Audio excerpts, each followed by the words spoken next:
Hi! You probably like very different shows than your father does, and your father most likely like different shows than your grandfather does.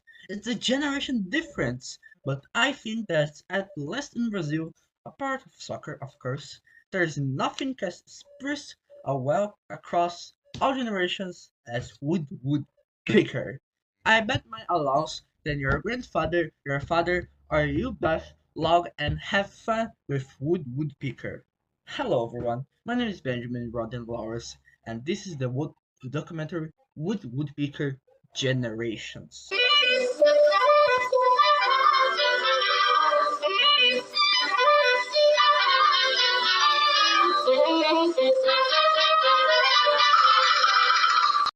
Our story begins in the year of 1899 when Walter Lantz, the creator of Woodpecker, was born in New York, USA.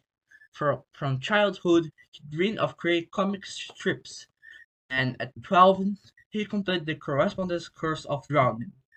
Later, he worked as a mechanic, and in his free time, he created some artworks from a local studios called John A. Bray Studios until in 1924, at age 25, he began making animation for Disney, including Cinderella and Snow White.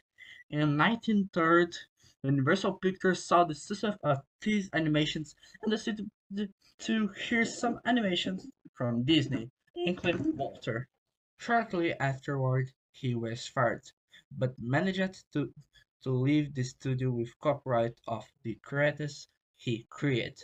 Among them, the very important personage, Andy Panda. This was a huge success for many years, but it had a problem. Andy didn't have a villain, and Walter was felt the story lacked an antagonist.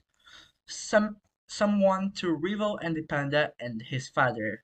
In this contest, in the year of 1940, in the short film called Knock Knock, we were encouraged the villain, a certain and crazy Woodpecker. This way was born the Generation 1. Now to us today was the psychopath Woodpecker. Basically, he as the villain, always waiting to get the better of another's characters. And here we know the famous log, iconic to this day.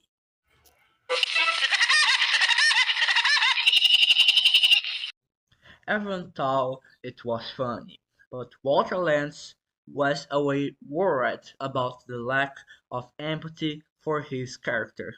Well, you can really care that much about a jerk. Therefore, in 1947, Walter Lantz hired Dick Landy, a Disney veteran, to give a Woodpecker makeover. And here begins the Generation 2, where Woodpecker becomes more friendly and adopts design smaller to current one.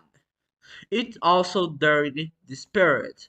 That's his iconic theme song originated.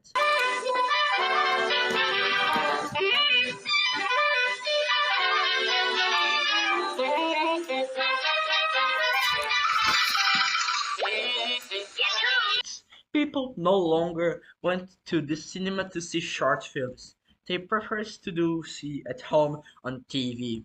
Therefore, in 1957, Walter decided to give a Woodpecker a new look, bringing him to small screens. In the Generation 3, the things become so familiar.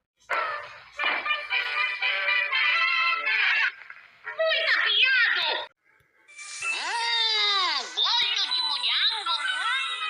Bem, como eu ia dizendo, voodoo é praga. This way, Woodpecker became a pop icon, entertainment generation for childs and adults, especially here in Brazil, where perhaps and had his greatest success. Walter Land's life ended on March 22 in 1904. he passed away from natural causes. Soon, all his influence on the work began to fade, and in 1990 we had the new Woodpecker generation. The new Woodpecker show was the first show without any participation from its creator. The audience reception is positive, and some classic episodes remain in your memory. In 2017, the Woodpecker movie was released, followed with negative reviews.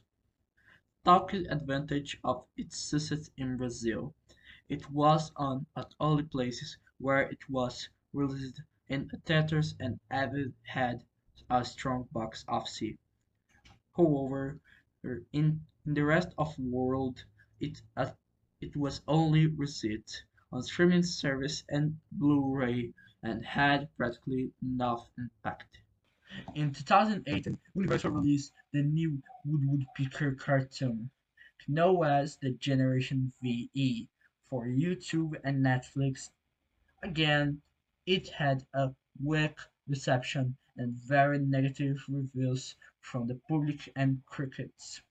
The patience is no longer the same, the joke is generic, and there is none of that eccentric creative that marked the character. In short, Woodpecker marked a generation with his craziness, his laughter, and his sarcasm. With Walter Land's participation in the creation, animation, and script worlds, it was very successful and won over the audience. But after his death, the series' experience was let decline and went downhill with subsequent projects. His lost its distinctive and arsenic personality. That's true, because we still remember the original drawings, and that what still make us laugh, and that make us question the ability of studios or investors to handle works and projects created but through artists. If Walter Lantz were alive, would he approve of today's lasted decision version, or would we look at more fondly on his creation? What's the difference between on a work of art and something made just to make money? Thank you for following the show. Good night.